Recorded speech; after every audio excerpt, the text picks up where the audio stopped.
President Muhammadu Buhari. Millions. There was a supermarket just over there. Finally now, houses like this have not been totally submerged, and the reasons are not far-fetched. Millions of Ghanaians. There are over 500 lock-up shops in this market. The expansion of this road is going to be an environmental nightmare to reconstruct and open up the road from this point from Okuafa community in Lagos.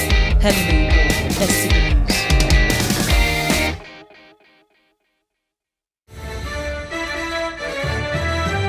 Thanks for joining us on the news at 7. I'm Helen Oyibo.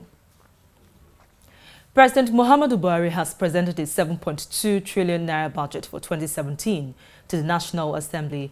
And joining me now on the news from our Abuja studio is Paul Alaje, an economist. Thank you so much for taking out time to speak with us. What is your general assessment of the 2017 budget? The president has tried to maintain the 30% capital to the entire budget, that is 30% in favor of capital expenditure and also 70% in favor of recurrent. Do you think this budget could take the country out of recession? How do we come out of recession? Nigeria consumes more than 87% of, and we consume 87% of everything we consume, 87% of them are imported. The last time I was here, there was a supermarket just over there. And I'm told that this hotel was built just 3 months ago, but it didn't even have the opportunity to start functioning before the water destroyed it. Houses like this have not been totally submerged by the water. They have people living in them, coping any way they can with the water. They tell me they're totally helpless in the face of the devastation and urgently need the help of the government to wade into the matter and alleviate their suffering. From Okuafa community in Lagos, Helen Oyibo, STV News. On the foreign scene, millions of Ghanaians have voted in presidential and parliamentary elections. Long queues had already formed at polling stations across the country when voting began at 7 a.m. There are 7 candidates hoping to be president, but only incumbent John Dramani Mahama and his main rival Nana Akufo-Addo stand a serious chance of winning. The toxic smell of crude oil is what hits you first. Then, the extent of devastation. This river used to be a major source of livelihood for residents in this community, but as you can see, all that is gone now. What is left is just abandoned boats and just a river taken over by crude oil. Thank you. Bye-bye. This is Etim Umana in Akwa Ibom State. It is actually one in over 1,000 documented gully erosion sites in the state. And as you can see, the devastation here is huge, posing a source of concern for not only residents around here, but also the state government. Mr. Basi Ude is a retired civil servant. His house is close to the edge of the gully. They're living in fear, he tells me. We came to Paris expecting so much with the global leaders coming, setting the tone, talking, and we're expecting at this point to be getting those good vibes. Are you getting those good vibes? We're not getting those good vibes. I think there's a big disconnect between what the leaders said on the first 2 days and the broad statements they made about urgency. Yesterday when you were giving the national statement, you said that developed countries must take the lead in mitigating and adapting to climate change. What should they be doing? What do you expect them to do? Well, they are the one with the technology, they are the one with the resources. So we have to convince them that they have to lead in this. And especially I mentioned even the G7. You see, it is a very clear situation as far as I am concerned. The Lagos State Police Command has uncovered an illegal oil depot under the Oregun-Okpebi Link Bridge in Ikeja. In a joint raid by men of the Lagos Command led by the Commissioner of Police, Fatai Owoseni, 8 suspects were arrested. The Lekki-Ekpe Expressway is notorious for its high rate of accidents.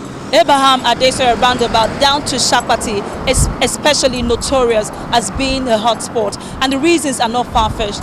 Overspeeding, overloading, indiscriminate parking of trucks on the highway, and indiscriminate turning of vehicles and trucks as a result of this median is also a major cause. Tomorrow I'm going to get it. There are over 500 lock-up shops in this market, and also over 1,000 people earn a living from this market every day. But things are about to change for them drastically, even as the trade every day they are left with a high level of tension and fear because of a notice they received recently from the Lagos State government. It took us about 4 hours to get to this place from Calabar. Now, this is the reason why the people of this community are protesting. 33,600 hectares of forest, which has been in existence even long before this community. Their fight to stop the expansion of this road actually started 6 years ago. The then governor of Lagos State, Babatunde Raji Fashola, reasoned with them and the project was abandoned. Let me paint a picture of what will happen. It's going to be a recipe for total disaster. This road is just about 2 meters away from the gate of the estate and is a cul-de-sac, meaning there's just one way in and one way out. It's going to be an environmental nightmare for residents of this estate who will all have a fair share of air and noise pollution, definitely caused by the vehicles queuing up here to get petrol. And for this man up here, he'll be pushed up to the wall, and that's because he will be having a double, if not a triple share of the pollution. Rice is a staple food in Nigeria. So we are here in Ido, one of the popular rice markets in Lagos, to find out how the news has affected business. Gambia's Electoral Commission has declared opposition candidate Adama Barrow winner of Thursday's presidential election. Incumbent leader Yahya Jammeh lost the election after being president for 22 years. The Electoral Commission had declared Adama Barrow president-elect on state television with 45.5% of the vote against President Jammeh's 36.7%. It's a little bit over 24 hours. The 2 banks in Festac town were robbed. And this is as much as we can go because the places have been cordoned off. As you can see, police officials are on ground. Investigation is ongoing. We're told that the anti-bomb squad were here earlier on to get off samples to determine the kind of explosives used. The robbers actually used explosives in bringing down the doors of the bank and getting inside the banks to cut off money. Eyewitnesses say the robbers came in through a canal behind a small market opposite Mobi filling station at the end of 23 Junction, taking strategic positions and cutting off all link roads while the operation lasted. Like yesterday, when the weather was very calm, today is totally different. Perhaps a reflection of what the people are feeling. Just adjacent to one of the banks where the robber incident happened are these blocks of flats, and this particular block of flats where I'm standing is where unfortunately a mother and daughter lost their lives. This is the canal where I'm told the robbers made good their escape after an operation that lasted for about an hour. In the whole of that time, this place was totally deserted as everybody scampered for safety. Today, it's almost like business is back to normal. But what happened here yesterday, the scars would definitely live for a longer time in the minds of many. From Festac, Lagos, Helen Oyibo, STV News. Africa must take the lead in proffering solutions to challenges brought on by climate change. And this was the central theme this year at the United Nations Conference's Africa Day celebration in Marrakesh. It was a busy day for President Muhammadu Buhari first. He attended the Africa Day Summit hosted by the King of Morocco together with other heads of state at the Royal Palace of Marrakesh.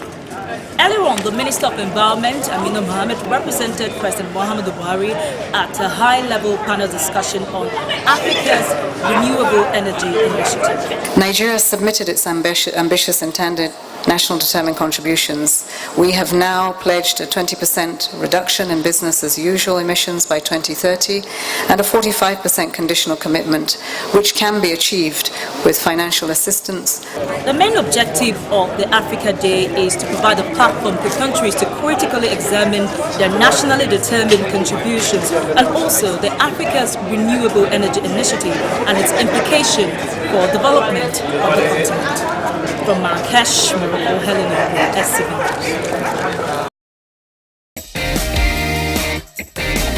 President Muhammadu Buhari, million. There was a supermarket just over there. Houses like this have not been totally submerged, and the reasons are not far-fetched. Millions of Ghanaians. There are over 500 lock-up shops in this market. The expansion of this road is going to be an environmental nightmare to reconstruct and open up the road from this point from Okuafa community in Lagos. Helen Oyibo, STV.